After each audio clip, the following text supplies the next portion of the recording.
Let me just take a sip for my delicious beverage.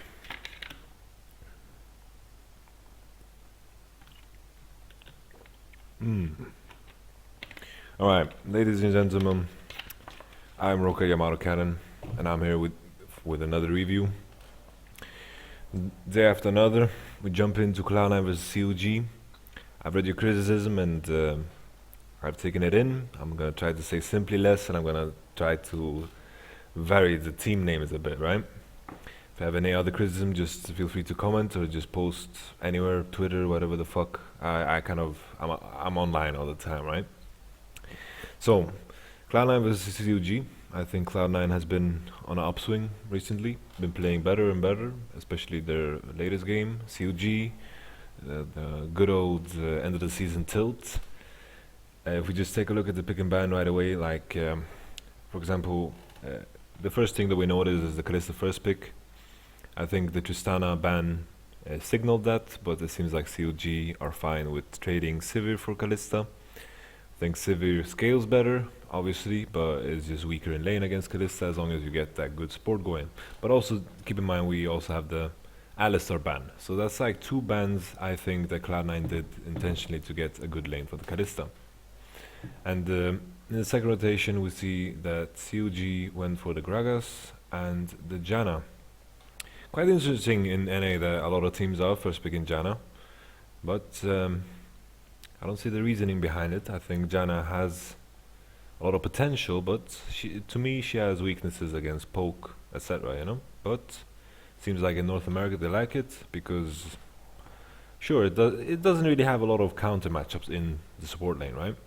And Gragas overall is just a good scaling jungler, has always been like a good pick.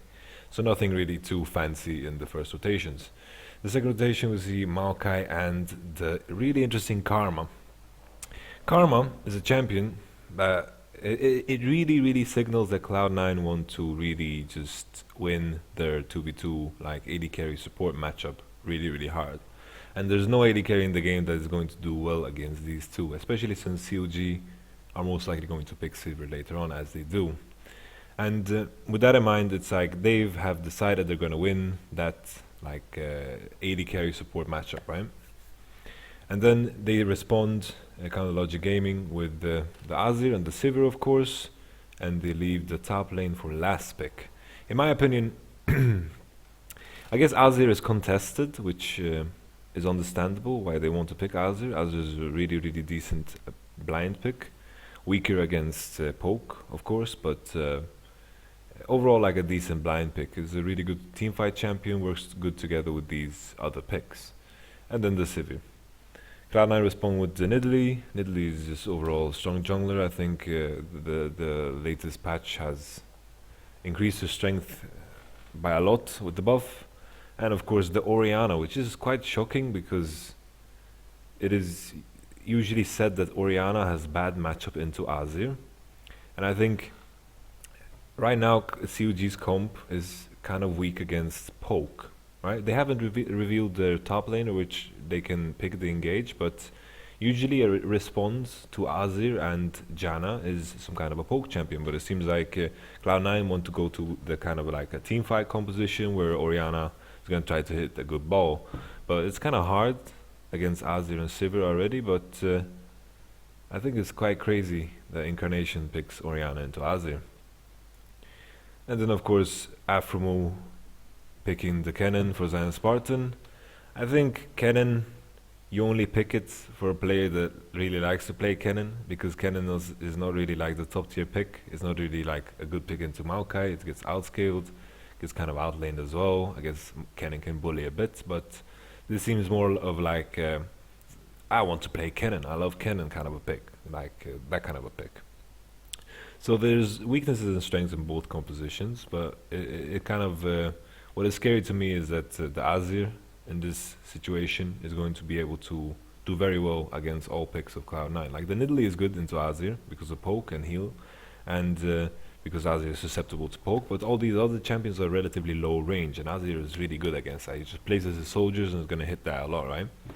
And Cannon, I guess it's a fine pick. It's easy for Cannon to catch a Kalista, I can imagine. It's kind of hard for them to peel the Cannon as well, but I think the fact that Cannon, to do well against a Maokai, needs to itemize Abyssal, and that kind of delays Hourglass and Void Staff, which is kind of core items on Cannon.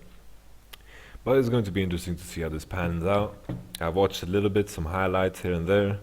Watched it a bit on my stream, but I wasn't really paying attention to the match. I wasn't really doing analysis, analysis to the max. I was just fucking watching, you know, like a viewer. So this is going to be a more serious analysis, of course. I'm going to jump right into the match. Fast forward a bit. So as I've been saying, like, Orianna should be losing against Azir. That's for first. Early on, Cannon can beat on the Maokai a bit, and the bottom lane should be heavily favored for Cloud9. So that's like the key point.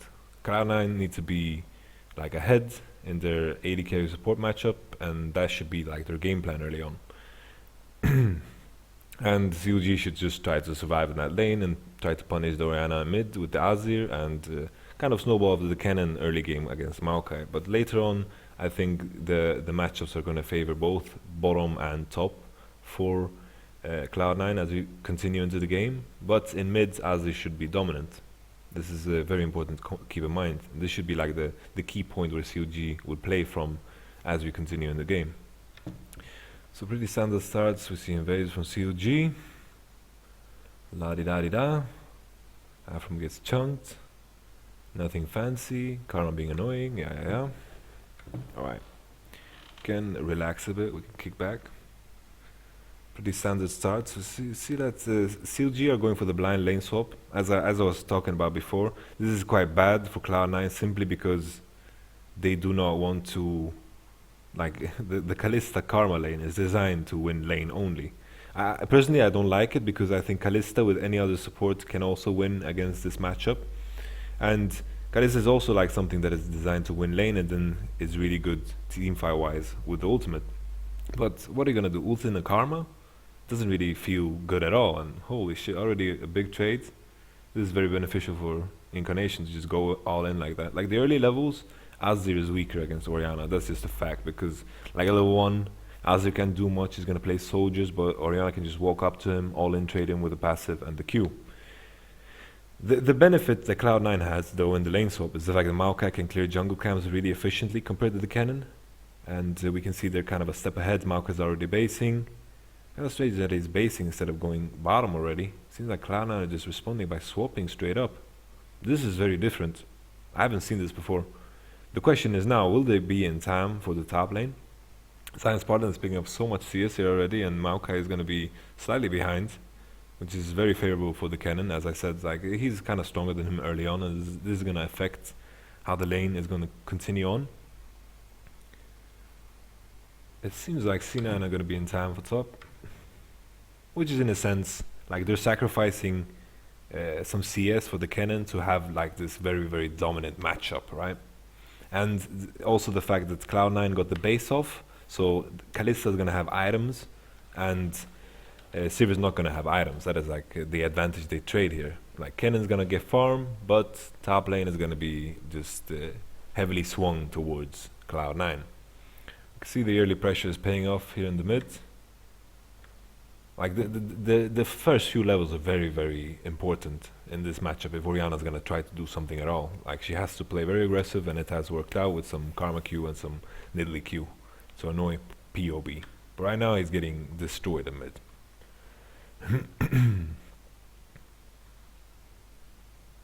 Now this is dangerous. See the item disparity is kinda paying off here. Maokai is not too far behind, so it was a really, really good swap from Cloud9. Very interesting. I haven't seen it before actually, and I've watched a shit ton of games. But I'm happy to see that they really understand the concept of Karma Kalista. They cannot delay it any further. They just have to get into that lane and start punishing right away. And holy shit, already Cloud9 has really big CS advantages, both in mid and in the AD carry role. Oi, POB, had to base, is behind an experience. Really good. Yeah, this is really, really well played from Incarnation. Keeps pushing that advantage he gained. This is the type of player that I remember Incarnation being in Team YamatoMebdi, he just pushes every advantage, you know. And High is actually playing very, very low econ, because you say Smithy has been farming a lot, but he's kind of trading his own farm to just be in mid and be annoying generally, you know. He was up top and he's been active in this game. But meanwhile, Gragas has been farming, and Gragas scales really, really well, as I've mentioned a couple of times already.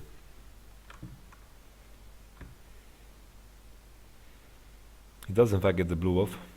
Good invade from Cloud9. They know that the POB is in lane, of course.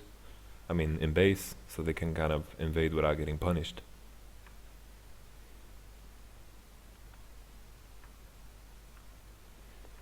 See the side stone on Karma, alright. This is where the advantage is going to swing heavily in Cloud9's favor, because they can perma push top, and they can get the deep wards into the red side jungle and make Maokai safe, and that's going to be very beneficial. Xmithy though has a huge level advantage, like a double CS, because High, I don't know if I completely agree with this playstyle. Like, it has paid off in a way, because Pobelta is completely crushed, but I don't know how much I want to credit that to High's play, you know, because most of it was just Incarnation doing really, really good trades. Like, I think High hit maybe 2 spears. I don't think hitting 2 spears is worth sacrificing so much CS here in the jungle. CX Smithy already on the side stone, really, really, like, he has a huge impact on the game, and he's gonna be able to keep track of the Nidalee easier, of course. But I think you should try to play around the bottom side. I think 3v3 up here they're gonna lose, and on bottom lane they can actually create something, but it's important that CLG don't get caught. Oh, this is interesting. See, Sneaky is kinda low, man, has a BF. Oh shit, this should be good for CLG. They kind of invest a lot though. They invest so much. Like, Cloud9 got a better TP off because the wave hit the tower bottom. Like right here, if you can take a look. Like this wave has just disappeared. Let me just turn on my pen program. Where did it go? Alright, epic pen. There we go. So once again, really good for Cloud9. Like, sure, they lost the kill. They like, one guy died, the Karma, but nobody really cares. Simply because CLG invested a lot, so the trade came out kind of even. Incarnation keeps pushing his advantage in mid, and POB is getting destroyed in mid. I think at this point Pobelta should be able to lane fine, but he's getting absolutely macarooned. So they traded a kill for a lot of CS bottom. Flash on Cannon, really important summoner, especially for the dragon. I think that has to be in Cloud9's favor even. Didn't get to see this. I don't think he had to flash actually. I think he should have been happy with just chunking him. That should be usually enough in this kind of a matchup, because usually, like, Azir has to misplay heavily to get hit by an Orianna ult, in my opinion at least. So the reason why I'm complaining about the Nidalee being like so low econ is because Nidalee has to get that farm. Without farm, she just does nothing. She needs to get gold. With gold, you can see her one-shotting people. Without gold, she doesn't do just as much as, like, for example, Rush in the game I reviewed yesterday. So let's continue on. I'm just gonna check how much time I've taken. Alright, 13 minutes, that's not too bad. Alright, CLG. Do a really good swap actually. So that's actually something that the TP kinda gave them, right? They were allowed to push out top, and that gave Sivir and Janna a good base. They went into bottom, and Cloud9 was of course out of position for the dragon, which is props to CLG, really good play. I didn't really see it before, so yeah, big play, big play. So that is also something you credit to the actual TP, but so, like, with that in mind, the TP was actually good for CLG. I just focused too heavily on the minion wave that they actually lost, but seems like they were a step ahead of me this time. So not too much deep warding, a lot of vision in the river, of course, because CLG did dragon, but I would much rather see that right now High, instead of doing the skull crab on the left side of the map, start pressuring the bottom side of the map and make use of the pressure that the Karma Kalista provides just to deport the blue side jungle. Like right here, like if we pause right here, like I want the Nidalee to step in. If you take a look at the minimap, I wanted it to step in into mid here, like through the bottom lane. Make sure these guys are safe. Place the deports in this area, right? Together with the Karma, together with the Kalista, because they can constantly push this lane. I've been talking so much about how strong Kalista Karma is in lane phase. You need to make use of it to the max. So Maokai, in a sense, can also play on the vision this area will provide them. Because as I've said in the previous review, if you have vision over this area, and let's say the jungler does not appear on these wards, you have to assume he's on this side of the jungle, right? I'm just going to remove this color. This is the kind of play I would like to see. There we go, we continue. As they're doing blue, Nidalee ganking top. Sure, this works too because they're stronger 2v2 as well, but I just think they can get more value out of the bottom side simply because they have the side stun as well. But then again, like if you want to go for the kills, it's easy to kill the cannon over the bot lane because they have Sivir Janna. It's really a tough lane to kill. And a cannon with no flash is also an easy target. But just what worries me is the fact that, let's just pause before I... Wait. So, like, what worries me is the fact that they don't have wards, right? They cannot place any wards, but just as this happens, I'm just gonna unpause. Alright. Holy shit. I think Pobelta just misplayed so heavily. Like, Incarnation obviously played it perfectly, but Pobelta just missed so much damage by missing this combo. Like, Incarnation was not in range, there was no way to hit this. I think he could have possibly queued a bit later, but I don't think he would have hit anyway. He just missed so much damage and he also didn't use his barrier. Holy shit. Incarnation is back. Team YamatoMebdi representing, man. Nevertheless, Cloud9 in a really dominant position, huh?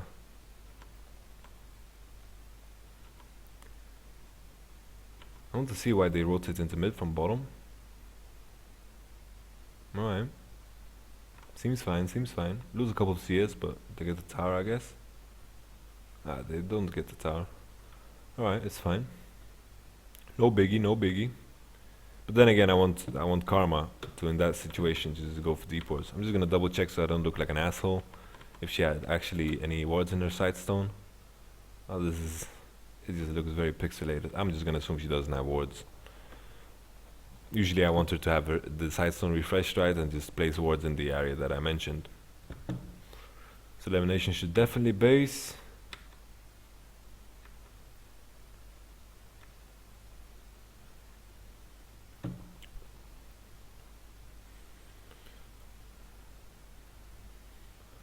We've already seen the sick play. Like Pobelta just misplaced. Like it looks really beautiful from Incarnation's perspective what he's doing, but I think POB is just misplaying.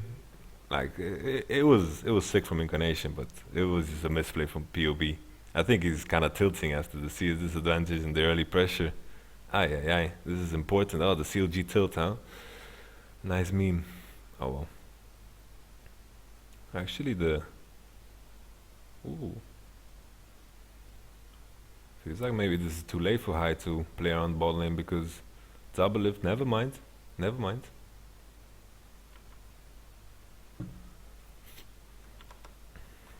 Wait, I need to refresh my mind again because I was cregasming over fucking Incarnation's play.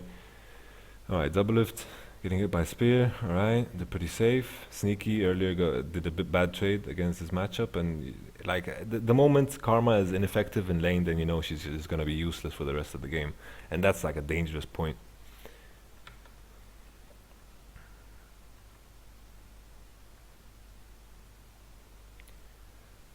I dislike as well the fact that Maokai does not invest in any wards, because if he had wards in this moment, he could have placed like good wards instead of placing these saplings with the wave he's pushed in. Because at this point he can easily push in the cannon, because Abyssal is not that, like, it's like an efficient item in the lane, but not that as efficient as you would like to, like as the cannon player would like it to be. Like I myself was like a prominent fucking cannon player back in the day. Or not prominent, I was just a cannon player. And whenever these tank matchups came in, it was just depressing because you need these hourglass items, you need void staff, you need death cap at some point, you know, and buying a Bilsu just delays all of that. So that's like the danger of Cannon. If you fall behind on your items, you're not going to be that useful. You also want the blue boots distortion, of course, just to make sure you can flash as often as possible.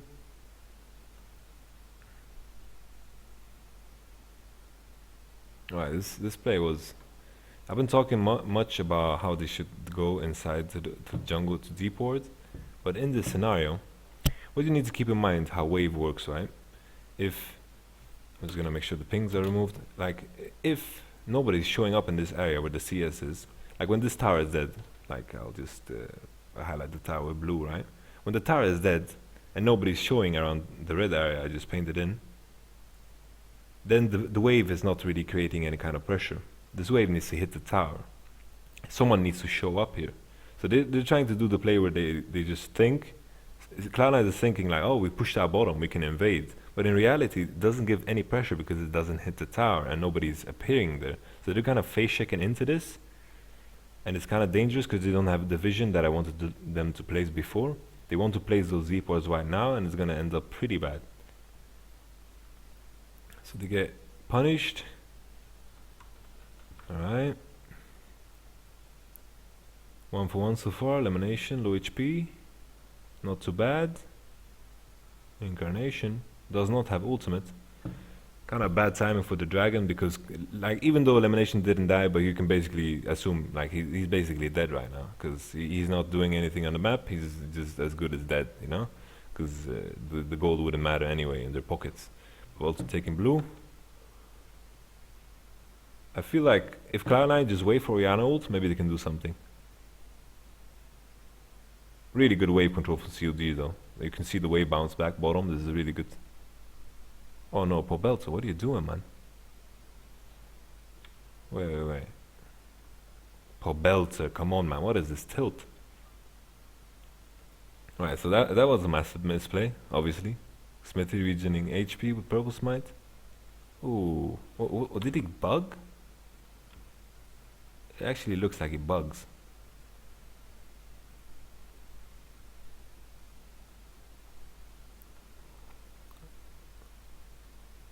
Whatever it is, it's not pretty, alright? I don't know what it is. I don't know if it's a bug or if it's a misplay. I don't know. It was not correct. It didn't look good, right? At least CLG got the dragon, which is beneficial, good. I think as the game progresses, Azir should just do really good against this team composition that is very, very relatively low range. And Nidalee being behind and buying Abyssal. Alright, Nidalee bought Abyssal. I do not like this. Since the team comp is reliant on the poke from the Nidalee and to heal people up, she needs to buy some kind of a mana item first instead of investing into Abyssal. Sure, there's plenty of magic damage to be done on CLG's side, like Cannon, Azir, Gragas, but I don't think it justifies buying Abyssal, especially since you're so far behind already. I think investing into more low econ items is better. Obviously, I think the initial mistake is not farming at all. So it's kind of hard for me to say what he should exactly buy, but I don't think Abyssal is correct. I think he needs to buy something that gives him mana. And mana is going to provide him with more spears and more heals, and that is what is expected of him. He's not really going to really leap in and tank shit up, right? So we're going to continue. It's like, to me, that like the ideal Nidalee build would be something like mana item, hourglass into void staff. That is to me like the perfect Nidalee build. Like sometimes Abyssal pays off if you buy it early, or if you're like the only magic damage dealing, actually not only, but yeah, I guess it's fine in heavy AP compass as well. See, I'm learning as we progress too. Let me just think for a second. Like, I feel like in this composition, he just needs the mana item. Because he's going to be poking and healing. He's not going to just dive deep. That's his like the Azir weakness, because it's really hard for them to engage to begin with on Pobelter. But I don't even want to look at this again. I don't know what Azir did. Did he bug? Did he lag? I don't know. I don't know, man.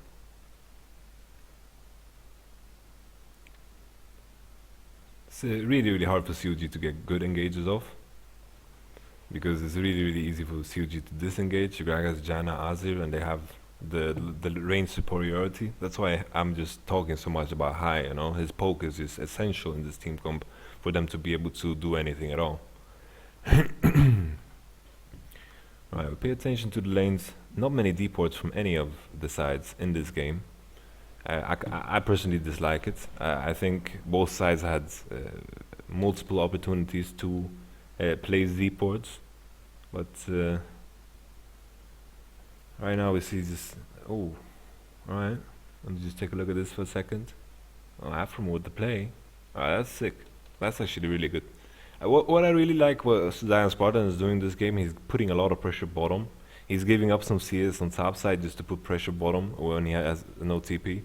And I really like these kind of plays. This is like Hooney-esque kind of, you know, to put pressure on the map. Then again, I need to just check if they were actually visible on wards. Yeah, they actually get pinged out. They actually get pinged out. Alright, Sneaky gets smacked. This is really good for CLG. Like the gold deficit is mostly the mid lane, and of course a couple of kills, but like of course the gold deficit in mid lane is fucking huge.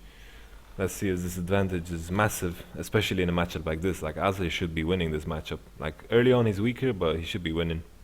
POB is not having the game of his life, and it feels like Incarnation is having the game of his life. So right now Marco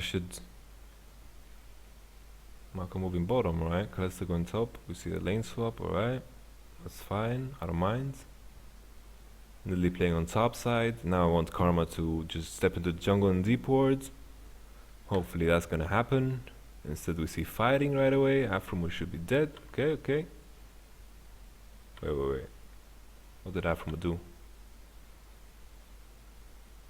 I don't know what Afromo's doing. Okay, he decided to W Nidalee. That's not good. Misplay. They should just push this lane out. Plays the deep wards I've been talking about all game. Deep wards are just so nice. I love deep wards. You know, Monte Cristo loves rotations. I love deep wards. So right here I want elimination instead of doing these crappy golems. I want him to place the deep wards. Seems like Nidalee is doing his job. Place the deep wards around the rates. Alright. CLG on the defensive now. Really good positioning for Cloud9. They're pushing out mid. You can see also the fact that Azir has decided to do blue buff at such a bad moment. This is actually critical. Look at Azir, right? Look at him. Look at him. Just follow him on the map. POB decides to do blue buff when he's getting pushed in mid. His team is getting pushed in top. So he's basically AFK for like 20 seconds or something, maybe less. 15. Let's say 15. So he's gonna be AFK for 15 seconds, and now he's moving back, he's out of position, minions are hitting mid.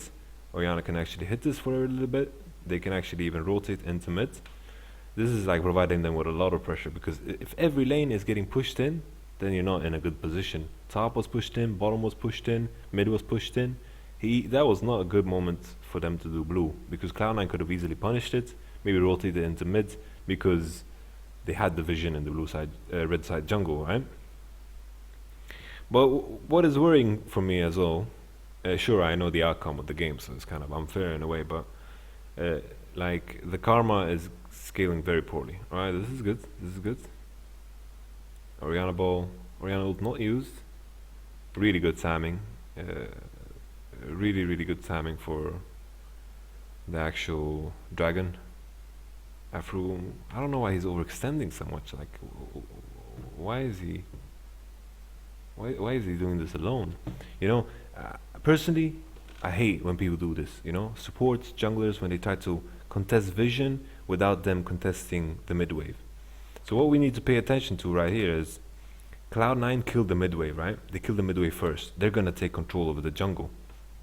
If you kill the mid wave first, you're gonna take control first. You're gonna step out of the lane first, and your enemies are still showing at the wave while killing it. So in this scenario, CLG cannot contest the jungle. They need to contest the wave. Walk with the creeps. Use them as a shield. Lean towards the side that you know they aren't on, right? And instead, Afromu tries to contest vision before the lane comes. Cloud9 quickly punish that. Alright, once again, I'm really sorry for the leak client. I'm gonna remove that. Thank you so much. Alright. Oh baby, good flash from Incarnation. Ooh, that was nasty.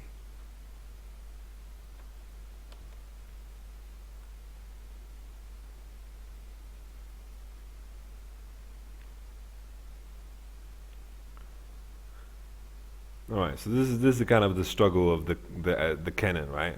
When he doesn't have the freaking, what's it called? Ooh, double lift is quick on the E.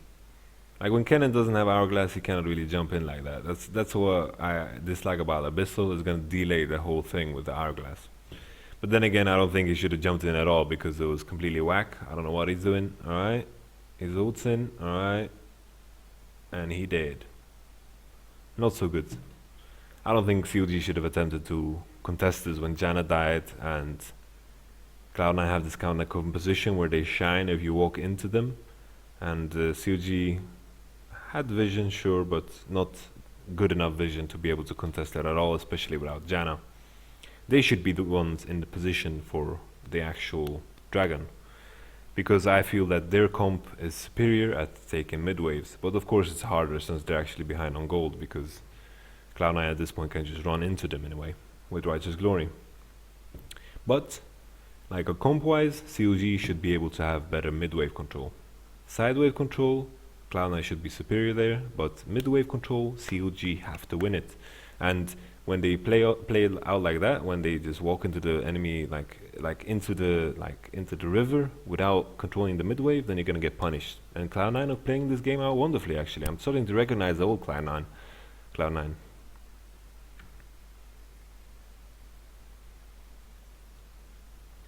I'm saying Cloud9 a lot.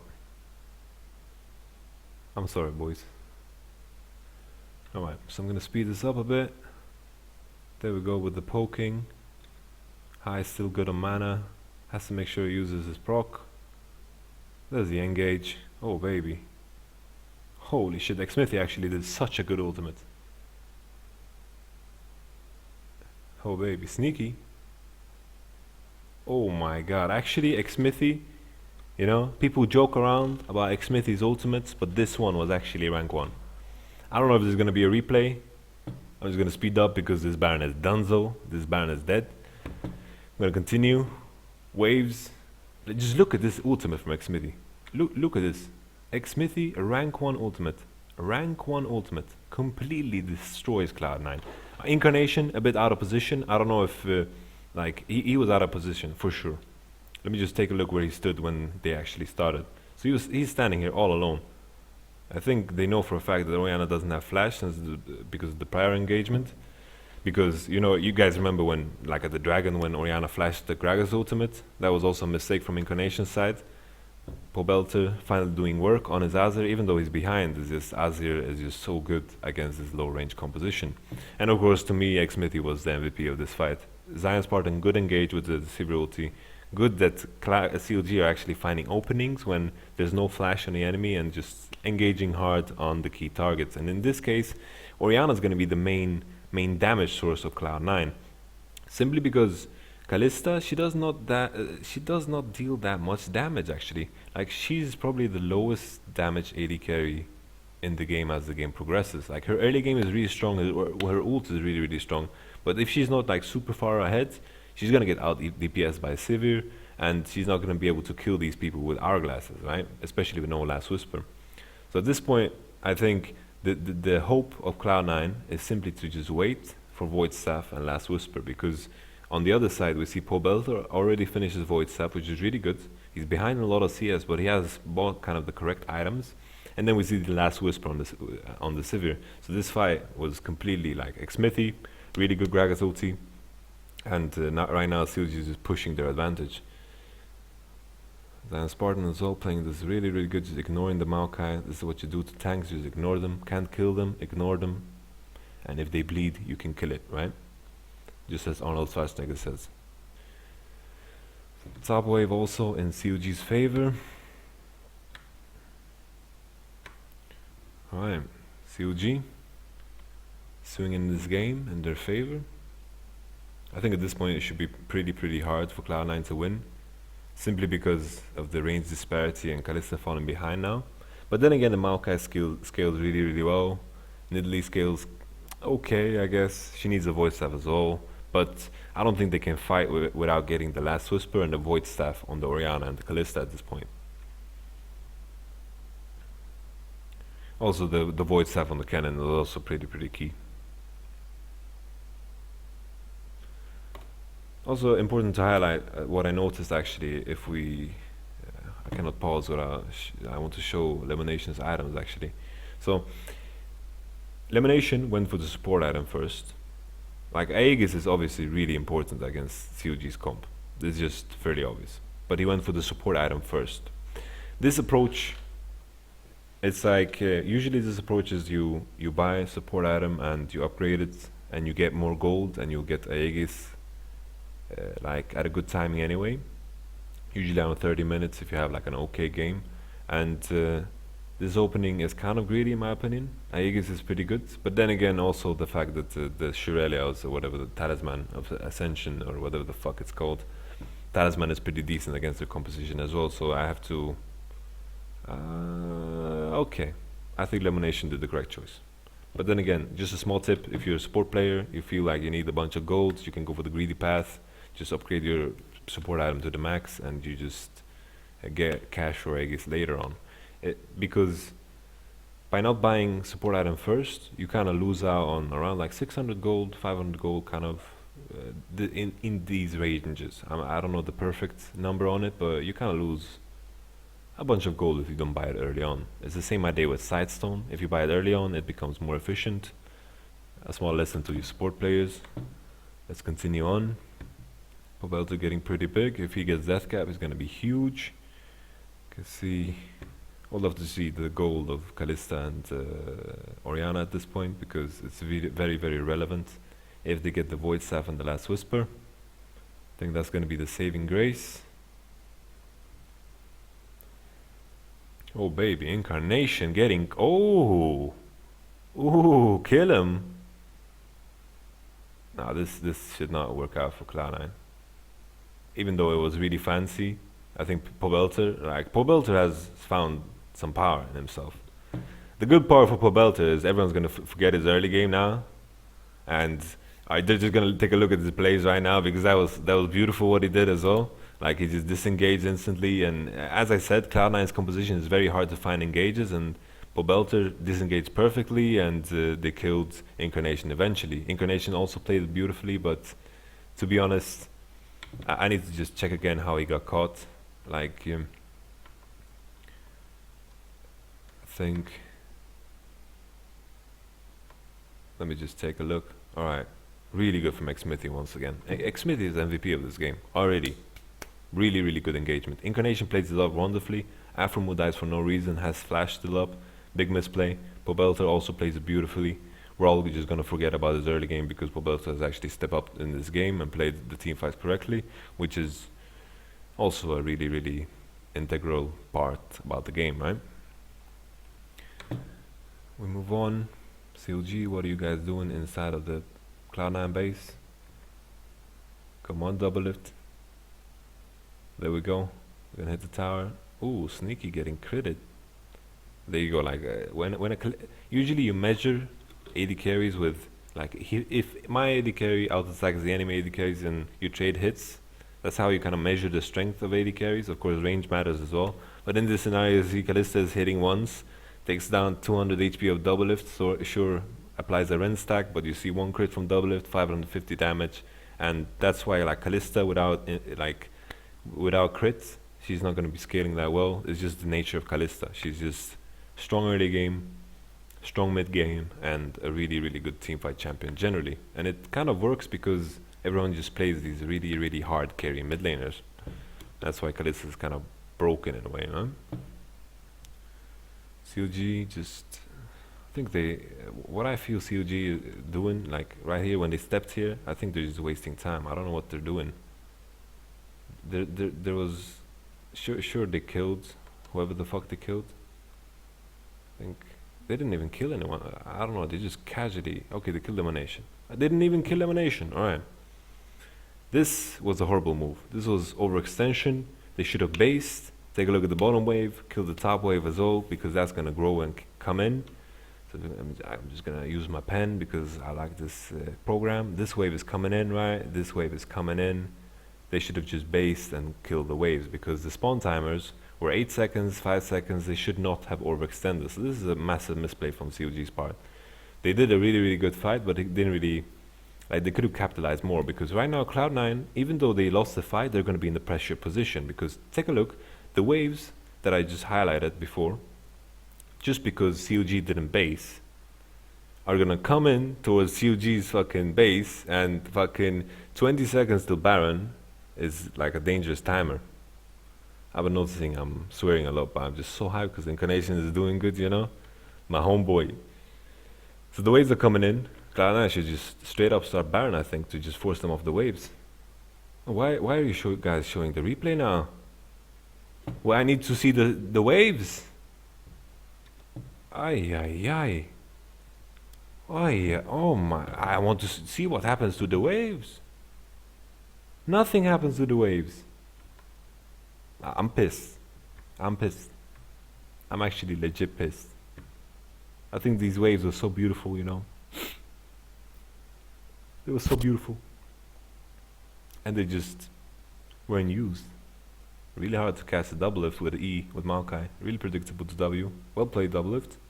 Ooh, this could be bad. Orianna ball in good place.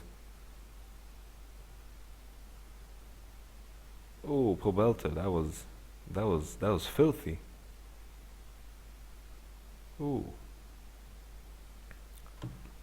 Something I want to highlight though, it's like the nature between when the enemy Orianna is fed, she can actually trade hits with double lift with the Sivir because they have kind of similar range. So especially when the Sivir is down, it's really hard for Sivir to kill an Orianna. It's just how it works. And when Azir dies like this, I don't think it's kind of hard for them to win the fight. But right now it kind of looks like they are. Anyway, I think Pobelta did enough by hitting the ults on so many people. Did a lot of damage. Afromo has not been playing good this game. Xmithy is the MVP for sure. Doublelift has been playing really solid. Pobelta has been stepping up.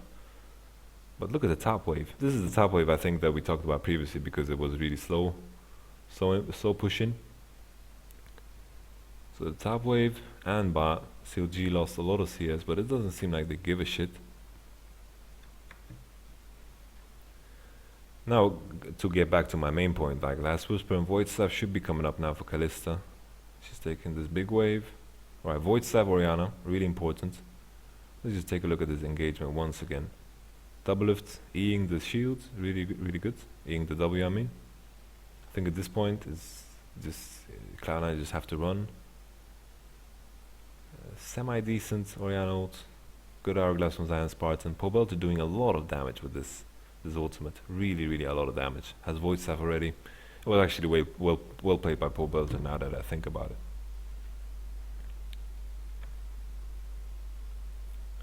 Alright, so we have Last Whisper, Void Staff. Right now, Cloud9 can actually win if they can get a good Orianna ult, but realistically, CLG should still be in a dominant position simply because of the nature of Azir. Once again, engage. At least Cloud9 understand that they have to engage. Really well played. Alright, Balls is tonky as fuck. Good Orianna ult. Holy shit. Holy shit. Pobelta, what are you doing? Wait, I need to slow this down. I'm running everything at 1.25 speed if you guys haven't noticed. So like I'm running the game extra fast.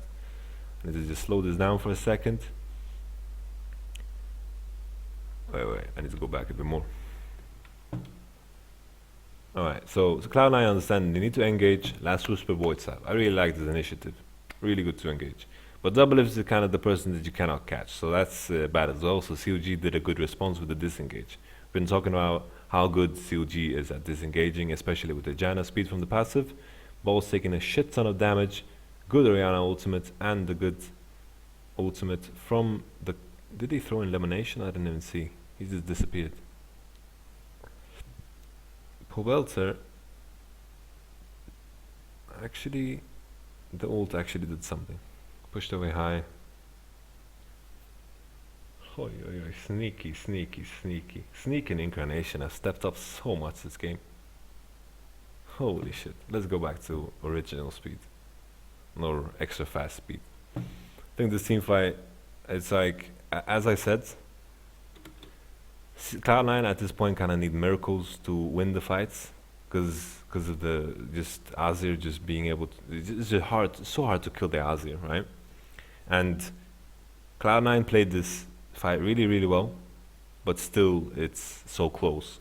Just to kind of highlight how the compositions work at this point and why I didn't really like the Orianna that much. Ooh,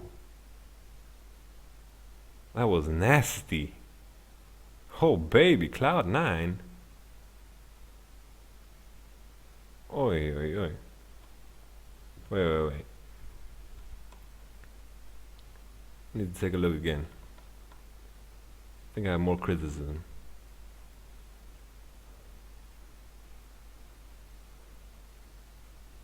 Alright.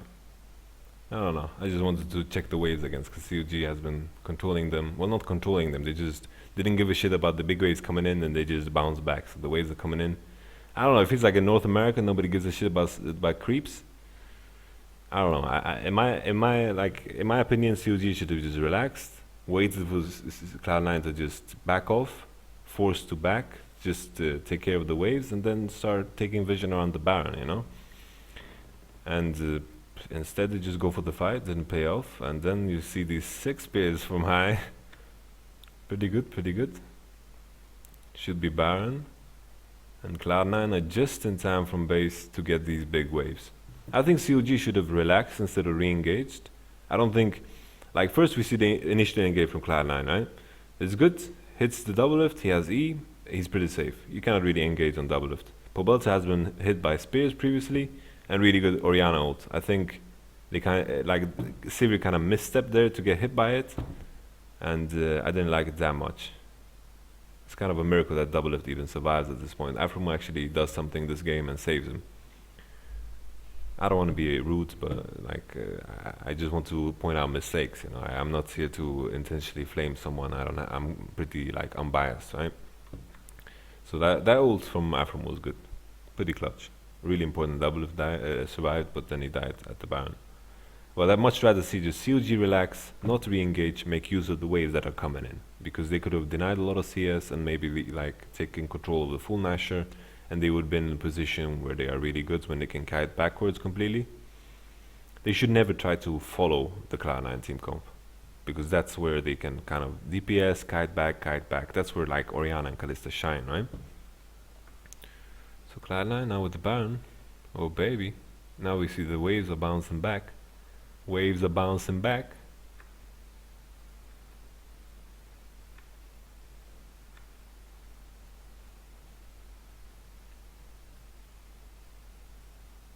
This is like the moment of truth. Like if Cloud9 actually managed to get an inhib, there might be a chance of them winning. But without an inhib with the Baron, I just feel that CLG just heavily outscaled them. We see the death cap also on Azir now, so like the gold deficit from the start of the game where Orianna was completely destroying him doesn't matter at all. I think it's rather risky that Azir is going for this wave. I think Cloud9 should kind of have to take the chance here to dive. I think it's important for them to actually try something, because I feel if they don't get an inhib with this Baron, they cannot do much. But then again, High is completely out of mana. That's why I kind of dislike the Abyssal build, right?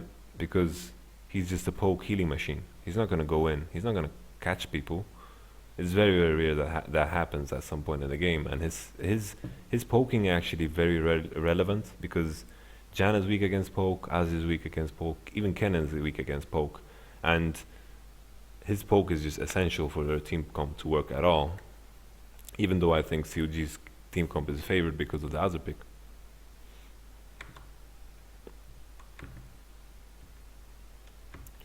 We move on. Waves bouncing back now. I don't know, but like this is an entertaining game, right? It is simply because you have two team fight compositions, so there's a lot of like head bashing, but it doesn't feel like the teams, both sides are controlling the side waves rather poorly and making use of them rather poorly, and that's something I don't like.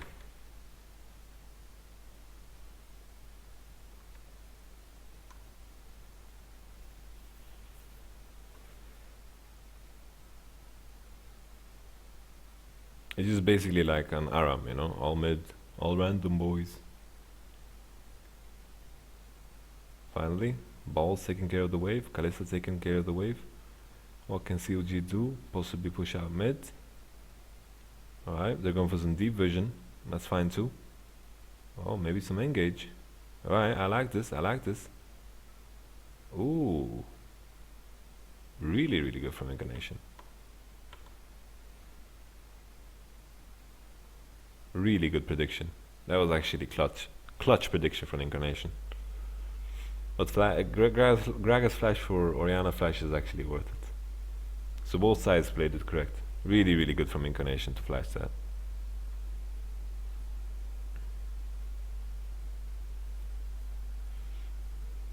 Wait. It's actually hilarious because both sides just need to kite backwards. And if High just keeps poking, actually Cloud9 might have a small chance. Oh baby, what is going on here? Oh, the side. Ooh. Alright, the Karma catapult. Okay, sneaky, sneaky. Holy. Oh. Holy shit, I really, really like this move from Sneaky. Holy shit, that is so fucking calm and composed during this.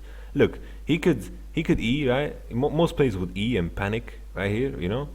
Panic E on double lift, right? Panic E on double lift. But instead he waits for Pebelter to get out of Hourglass, fucking pop him instantly. Beautiful. But he could have flashed.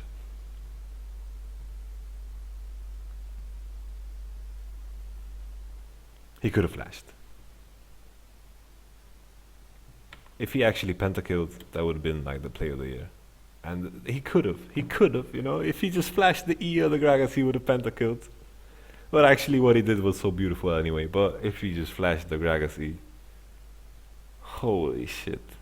If he actually flashed the Gragas E, it would be, I don't know, I think CLG just would have to FF. Just because it was, you know? If he actually flashed the Gragas, holy shit, I cannot imagine. Oh baby. But then I hope we actually get to see a replay. I don't want to rewind. Yeah, we get a replay.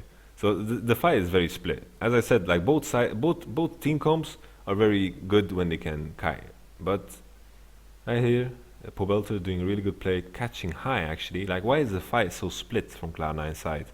Incarnation kind of saves it with a really, really good ultimate, but Incarnation, as we mentioned before, has no flash. Saves himself with an Hourglass for some time, but he cannot really flash away after that really good ultimate. Because, as we said earlier, there's not really like a good ball delivery system. He just has to get in there, you know? And because Orianna by herself is just very low range. So with that in mind, it's just like the flash was very relevant, and the fact that the fight from C9 was just so split. Pobelter saw it and punished it. Alright, ooh, psh, holy shit. Elimination just disappeared. Pobelter, this was actually a rank 1 play. No flashes on Cloud9. Kalista has flash though. Actually, reminding myself of Kalista flashes makes me sad. But actually Pobelter 1v9 this fight once again. Let's just take a look before CLG actually finishes this game.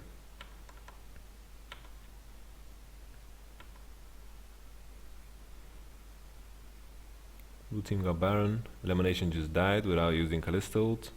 That's not too good. Pobelter playing this really, really well. No flashes except Sneaky. Alright. It's like Azir just has longer range than Orianna and Kalista, you know. They cannot reach him. They're just gonna, you know, with the soldiers, and I think this just highlights what I meant with the Azir, right?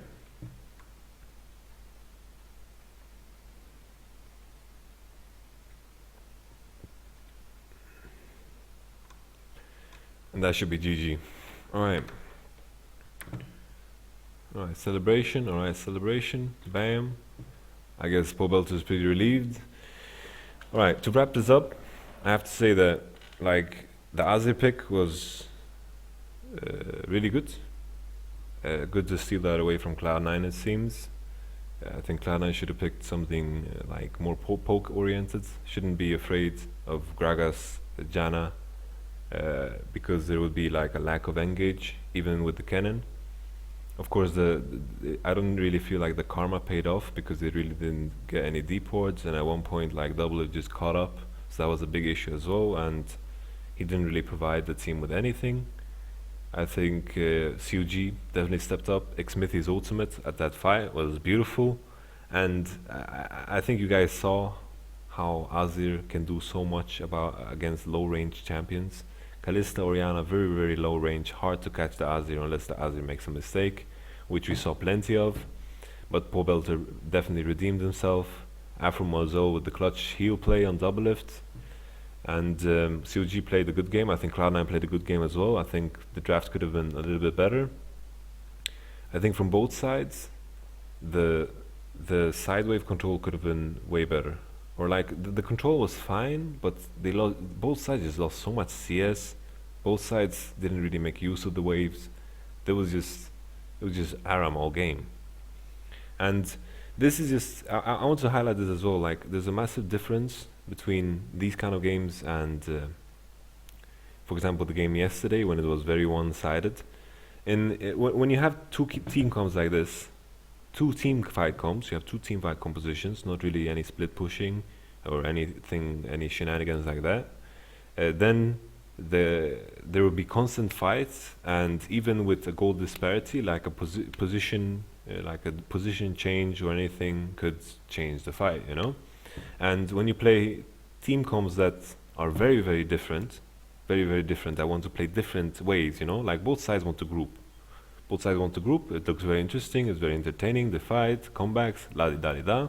When, for example, the game yesterday that I reviewed, Team Solomid and Team Impulse, you have one side that wants to split and one side that wants to group. So when one side gets ahead, the game is going to look very, very one-sided, right? So in a game like this, when it's even, when there's gold disparities, it doesn't really matter that much. It's just about hitting those big spikes like Last Whisper and Void Step that really has the biggest impact. But then again, I think the draft was in favor of CLG, definitely because of the Azir. I think it could have been punished by a poke champion of some sort, maybe Kog'Maw mids. I don't know what Incarnation would love to play, but it seems like he's very comfortable on that Orianna, completely punished Pobelter in the early game, which was also lovely to see. Once again, I didn't really like the karma, didn't really play out too much. I guess going to wrap that up. We have a full hour of review. I think it was a great game in general. NA kind of stepping up. Yay NA, but still EU better than NA. I'm sorry to say that, but it's just a fact. For now, at least. Till next time, I hope you guys enjoyed. If you guys have any criticism, just leave it down below. Thank you so much. Peace. Boom. Celebration. And bless you if you sneeze during the video.